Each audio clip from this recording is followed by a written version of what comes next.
Hey guys! Welcome to another episode of my crypto gaming journey, and today I'm going over the fourth and final episode of Phantom Galaxies alpha testing, showcasing the new Lancer unit as we dig deeper into the 3 pirate faction storyline. From infiltrating the Sharu Junkers black market station to ground missions and massive spaceship battles, I will take you over all the key moments that made episode 4 my favorite one so far. The first mission sends you out to neutralize Zenobia Korg and hack some data, so that you uncover the Brooksy company's plans. Right as I got to the encounter, I finally had the chance to try out the new Mech, the Lancer unit, and it was a thrilling experience. Not only did I get another starfighter in my collection, but it was also a sniper. While in mecha form, the Lancer's primary weapon is a heavy-hitting sniper rifle, while the secondary action activates the scope zoom. This mission also presented a challenging hack as you had to guide your drone through one of the trickiest mazes. Right from the beginning, Phantom Galaxies AAA quality is easily noticeable in every aspect of the game. From artwork, storytelling and voice acting to gameplay interactions, this title breaks the blockchain gaming stigma. When you also consider that all it takes to enjoy this amazing game is owning a Halberd 1 NFT, which if you recall only costs $4, Phantom Galaxies' barrier of entry is suddenly less than that of traditional games.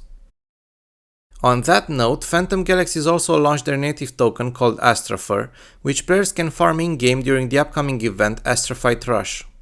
It was initially planned to be released alongside episode 4, but it got delayed, most likely due to how plant NFTs will interact in multiplayer settings. For those of you that might not be familiar, plant NFTs in Phantom Galaxies will also emit tokens, but the rate at which they do so depends on how much activity that certain planet sees from the player base. In that sense, there will be personal and community goals active during the Astrafite Rush event, rewarding players with tokens regardless of them owning a planet NFT or not. However, if you do own a planet NFT, you will receive more tokens. I went over a more detailed breakdown of planet NFTs in my episode 3 review. The next mission picks up a loose end from the previous episode, and that is Olaf's liaison. He finally set up a meeting with his contact, who introduces you to Dean, the Junkers black market trading post leader. Apparently this meeting was also on the Junkers agenda, as they require you to save their crew members abducted by Cliff Piedrabuena back in episode 3. In exchange, they will share information about the mysterious rogue ranger that has been collaborating with various pirate factions. We want you to recover Junkers abducted by that rat bastard Red Piedrabuena. I understand there are Union and Commonwealth delegates involved too.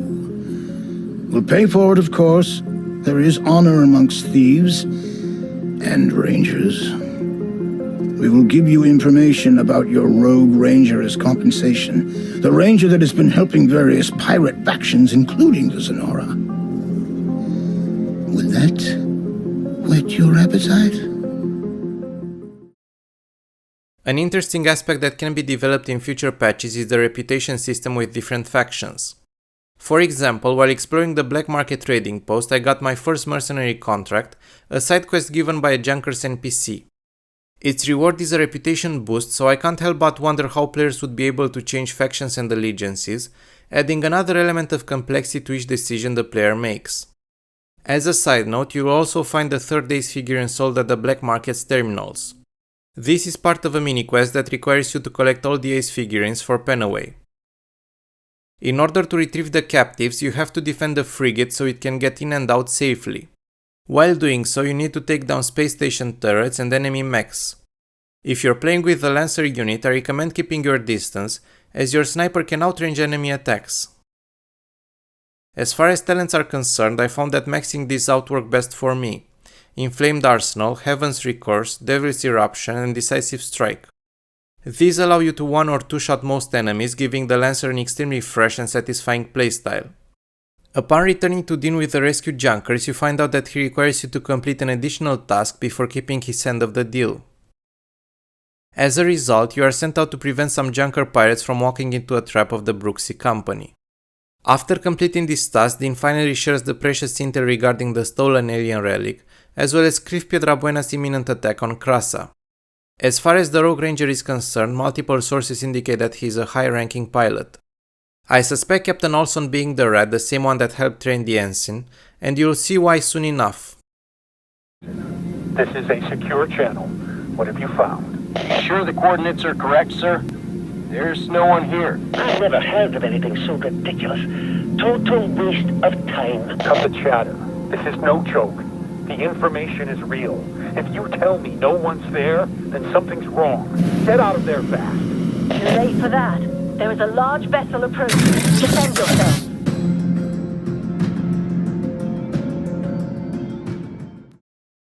Next you have to investigate a Xanora pirate meeting, but it turned out to be an ambush set up by the Brooksy Company. Once again, by using distance in your advantage, the enemy battlecruiser could be easily neutralized. The mission data, I didn't have any reason to doubt it. It was confirmed. I got it from Captain Olsen. That data was painstakingly pulled from this junker device.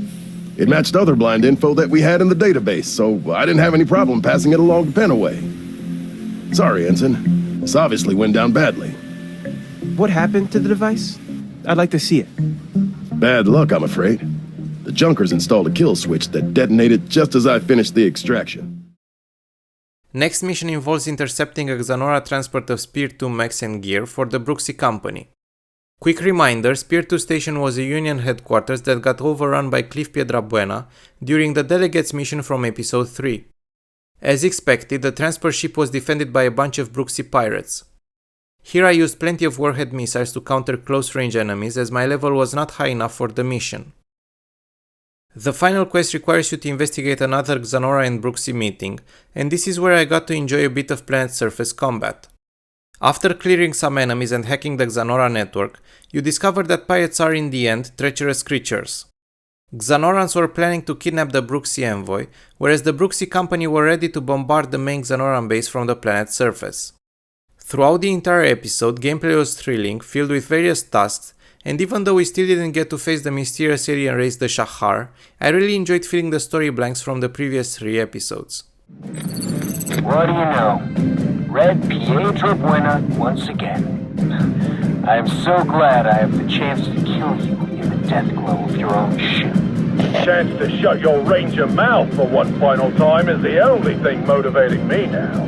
Let's get this going. You don't have to ask twice. After you get back into orbit, what better final foe to encounter than Cliff Piedrabuena? 3rd time's the charm and you finally manage to take down Piedrabuena, while the rest of the Xanoran fleet is destroyed by the Brooksy Company. I am looking forward to seeing how astrafer tokens will be implemented and how that will impact multiplayer gameplay and economy. If you enjoyed this video and found it useful, make sure to drop a like and subscribe. Thanks for watching! Too late for the Sonora supercruiser, Chief Castillo. It's broken up on its own.